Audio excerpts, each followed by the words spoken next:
Hello, today is the 7th of February 2013. It's exactly 60 years ago that the Felixstowe Times, you may recall those who've lived here a little while, that used to be the paper that used to come out on a Saturday and tell us all of the things that were happening in our immediate neighbourhood. And on that Saturday, February the 7th, 1953, if you paid your tuppence, you would have got this flood special report, which was the first Felixstowe town wider discussion and explanation of what had happened on that dreadful night of the 31st of January, 1st of February, when so much mayhem occurred in and off and around Langer Road.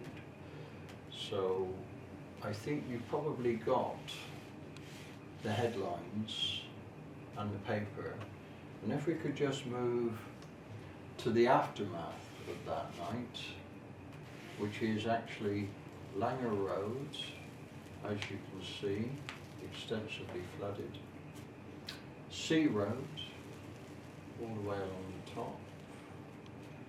You've got Walton Avenue coming all the way through there. You've got what is the Manning's Amusement Organisation site, and down here you have the gap that currently there is housing being built on the South Sea front land.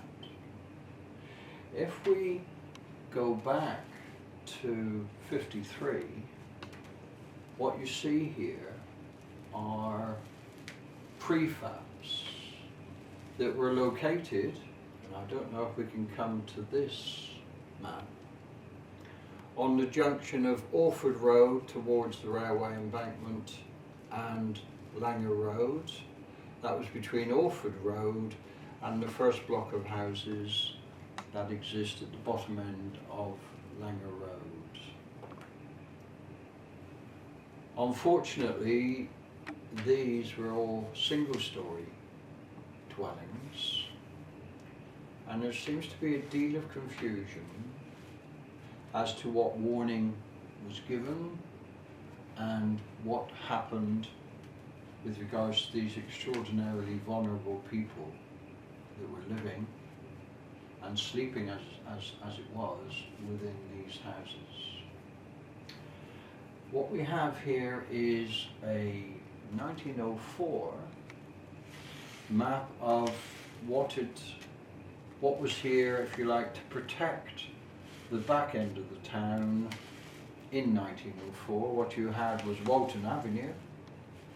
More importantly, you had the railway embankment that went all the way to Pier Station and the Pier Hotel by the dock, and you had some river defences that were down by Walton Creek and were a part of the oyster beds at the back of the river going towards Factory Cliffs. Sadly, these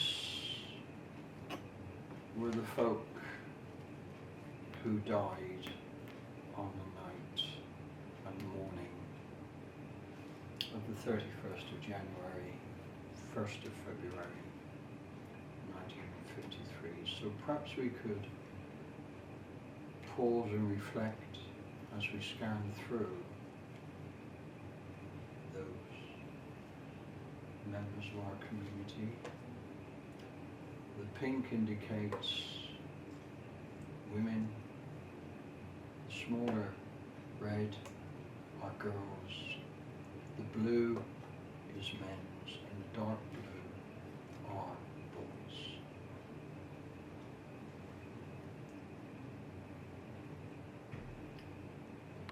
As you can see, we had folks who predominantly died in Orford Road and Langer Road, where these allotments were torn from their foundations and undoubtedly probably submerged on the water that came over the embankment, the embankment and undoubtedly ran down Walton Avenue. So the inundation would have been at its greatest point, at the lowest point, which is the junction of Orford Road and Langer Road. And as you can see, this is, I'm not sure what time this photograph was taken, but it was some time after, so there had been a significant amount of water that had already receded. The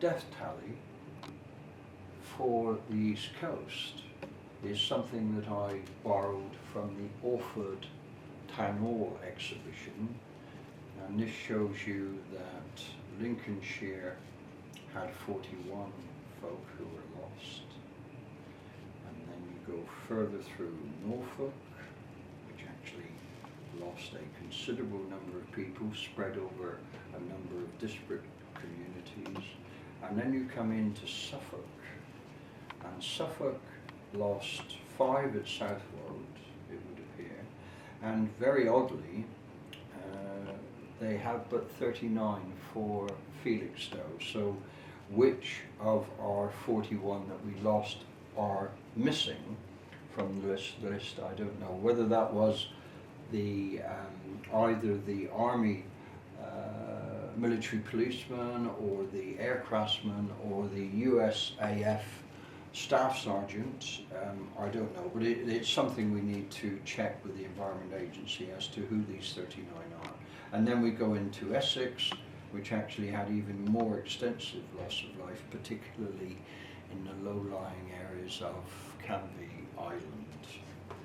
What I was able to find last Wednesday in the record office is this fascinating documentation of where the breaches occurred all through Suffolk. It was a report that was compiled by the Ministry of Agriculture and Fisheries, a very able gentleman whose diaries are shown or were being shown at Orford, and something we will need to return to in due course. But what it shows for the Felixstowe South frontage is that there were 3 sources, if you like, of water inundating the community in the Langard Road area.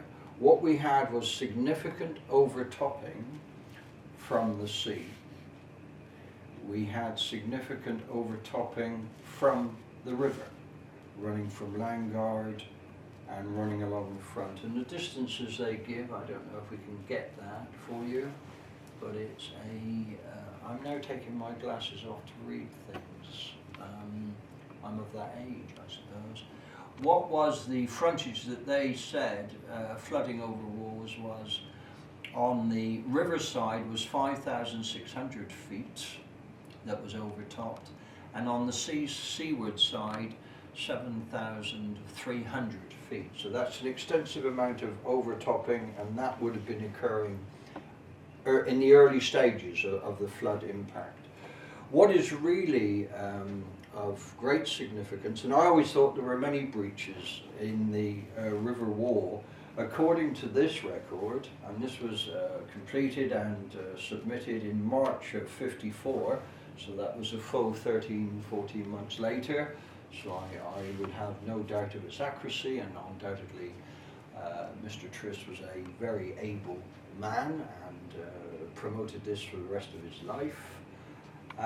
Was what actually happened, if we look here, I don't know whether we can get the camera on this, is there was a 260-foot breach in the river wall, and then that would have joined all the overtopping, and the overtopping must have actually flowed into Langer Road and through into, if we look at the map that covers what was there at the time, then the water, it would appear, came over the railway embankment, and unfortunately there doesn't appear to be any actual breaches in the embankment. Whether that was true or not, I don't know, and perhaps something we should investigate further for the September exhibition.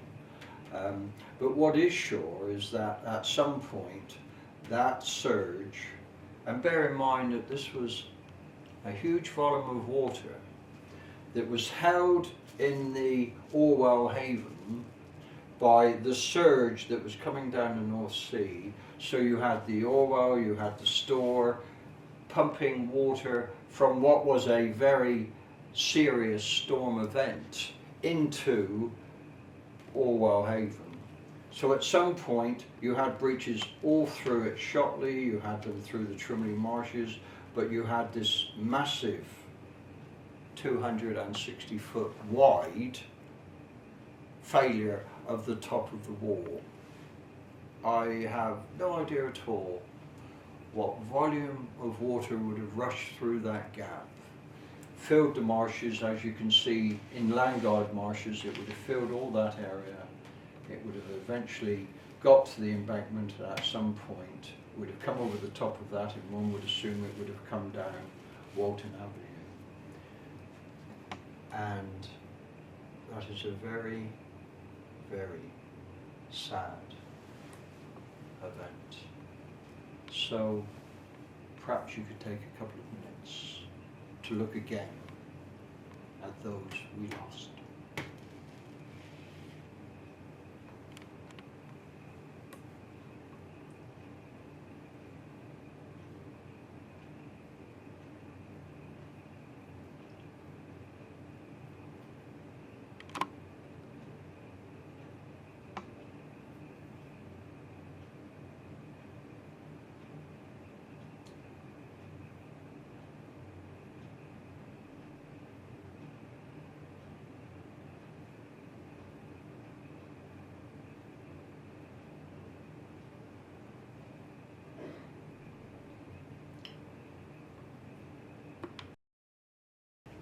We put up a display here that is just a small part of a very informative display that Orford, in its town hall, provided over a 4-day period. It actually ended last Tuesday, which was to give information to their community about the 53 flood. This was their very excellent pamphlet that they delivered, and as you see, on the 9th to the 31st of January 1953, East Anglia was hit by a tidal surge that claimed more than 300 lives. Orford didn't actually lose any people. Felixstowe lost a significant number of people, but I think they are very conscious that they are very vulnerable, particularly with their river system going past and through them. And that may well be, they want to make more people aware of river defences are as important as sea defences, and they also need to make people aware that changing government policy now is actually looking for more people to look after themselves rather than be looked after by central government. So it would appear enabling development, which means you've got to actually get money from Joe Soap to make sure your defences are fit for purpose, is something they would need to do. So I'm not sure whether we can focus in on these folk here. Perhaps we can. If we can, then that's the organisation that actually undertook this exhibition, assisted by the Environment Agency, who obviously made information available to the community, and the Red Cross, who were talking about assisting in the event of a flood, etc. But if we come here on that particular shot, you can see the coastline that they were covering. So they were covering really all the way from South Road all the way down through and to Bordsea, and discussions with the organisers was that this is something perhaps we could utilise in the Heritage Open Weekend on the 13th, 14th of August, from a point of view of having a complete story of what happened in South Suffolk on that terrible, tragic weekend. Now there's some wonderful shots in here. This was the Fort Greene at Ober, which was pretty much wrecked.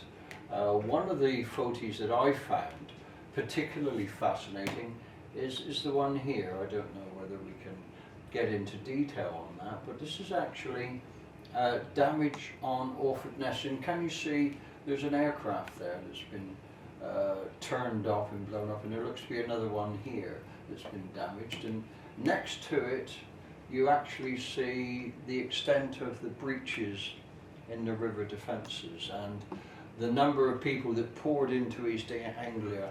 That was RAF personnel, USAF, the Army, no doubt the Navy was there, because certainly they used landing craft to deliver defence material into the coastal bits where they were finding it very difficult to do by road. And would you believe, Cambridge University graduates actually came and did some solid physical work, because in '53 there wasn't that much mechanical aids, and it was manpower. It was filling the sandbags, it was carrying them miles to build and protect the coast as much as you could against the next expected high tide. So there was a massive effort that took place in the aftermath of the actual flood itself in '53. There's a very interesting information from a gentleman called Trist, and we'll come back to him a little later, but he actually did an extensive study of the whole of the coastline, and I found that in the record office on this Wednesday, and we will come to that later when we discuss Felixstowe. But this was the Orford presentation, and if we can just scan through and pause on each of the items, I'll leave you reflecting on that.